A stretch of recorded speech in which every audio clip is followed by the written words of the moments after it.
Ginibag ko yung showbiz ko kasi ano, eh, ayoko na nung LDR kami.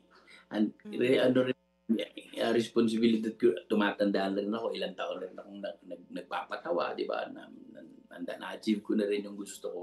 So, sabi ko, "Sige, iwanan ko na, punta na ako ro'n para makasama ako ni Chad dito."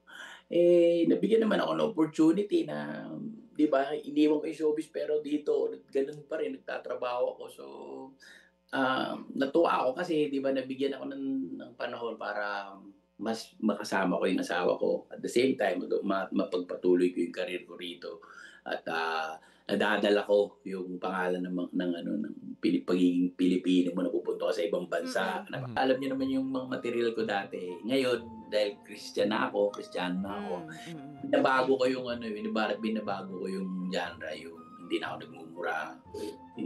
Ginagawa kong clean yung comedy ko para lang may iba. Ang daming nawala ng mga fan ko. Baduy mo Oh. na. Baduy mo nung nag-mainstream ka, baduy mo na. Yan na. Pero hindi, gusto nila yung kulit ko eh. Gusto nila yung kulit ko kung paano ko binibitawan yung mga punchline ko. Katulad nung, di ba, yung kay John Lloyd, yung napanaginipan kita kagabi. Kasi mahilig ako sa ganun, yung mga impromptu. Kailangan gustuhin mong mangyari. Gusto kong maging malinis yung comedy ko. Kaya naman eh. Di ba? Kaya yun pagka pinag-aralan mo. And syempre, experience din.